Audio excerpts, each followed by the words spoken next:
In the sprawling desert outside Albuquerque, New Mexico, something waited beneath the sand. Not buried treasure, not ruins, bodies. In 2009, a woman was walking her dog through a dry, scrubby patch of land near 99th Street on Albuquerque's West Mesa. It was a forgotten slice of earth, part housing development, part wasteland. Her dog kept tugging at something strange. What she found was a bone, human, femur, weathered, sun-bleached. And then, more.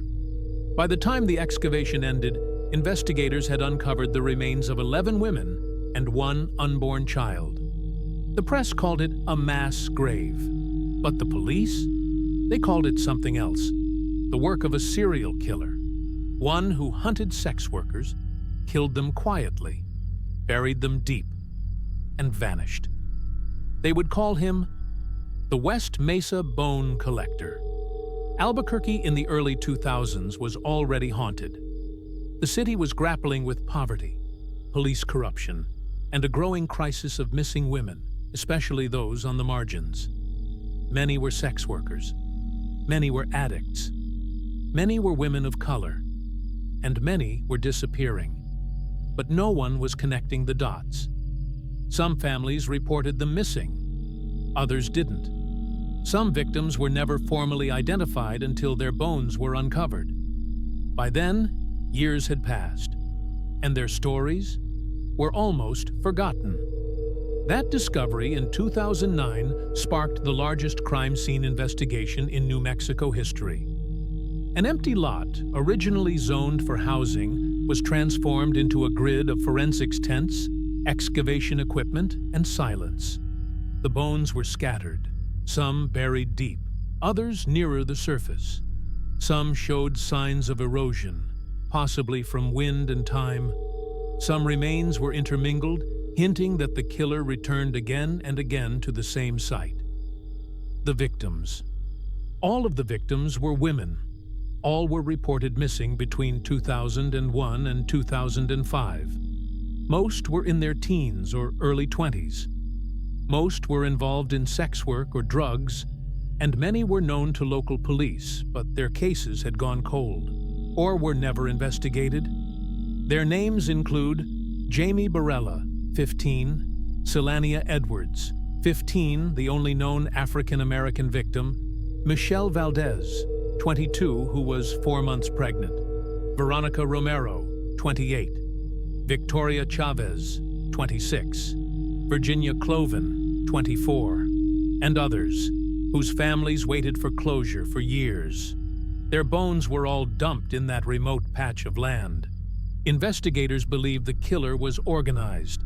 This wasn't random. The victims disappeared over a 4-year span and were all buried in a single, consistent location. That suggests he had a vehicle, privacy to kill and dispose of bodies, knowledge of the land before it was developed, and confidence. He likely lived in Albuquerque or nearby, and yet he was never seen, never heard, never caught. There were leads, but none stuck. Lorenzo Montoya, a local man with a history of violence against sex workers. In 2006, he lured a young woman to his trailer. When her boyfriend followed and confronted him, Montoya shot the man. The boyfriend, before dying, shot Montoya dead. Police later learned Montoya had buried women's clothing and printed out fake escort ads. He lived 3 miles from the burial site. He was a strong suspect. But when the killings were plotted against his death, some occurred after he died. So, was he the killer? Or one of multiple? Human trafficking angle.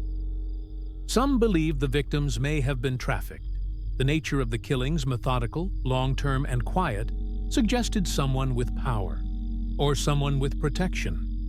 There were whispers of a sex trafficking ring operating through truck stops and motels. The FBI looked into it, but no charges ever came. Truck Stop John, Theory. A long-haul trucker using the I-40 corridor. The bodies were found not far from the freeway. Truckers came and went without suspicion. Had space, privacy. It's plausible, but unproven. To this day, the West Mesa killer has never been identified. No DNA, no confessions, no surveillance, only 12 sets of bones, and a desert that forgets quickly. The site where they were found? It's been developed. There are homes built where the bodies once lay. People live there, walk their dogs there, sleep there. Above bones that were once lost, above secrets that were never solved. The killer may be dead, or still walking free. The victims may have been buried twice, once in the sand, and once by the apathy of a city that didn't see them as valuable. But they had names, they had lives, they had people who missed them, and someone out there buried them like trash. So, if you ever drive past the edge of Albuquerque and see a stretch of dry earth, caked and sun-beaten, with nothing growing, you might be looking at the last known resting place of a woman no one remembered, until a dog found her.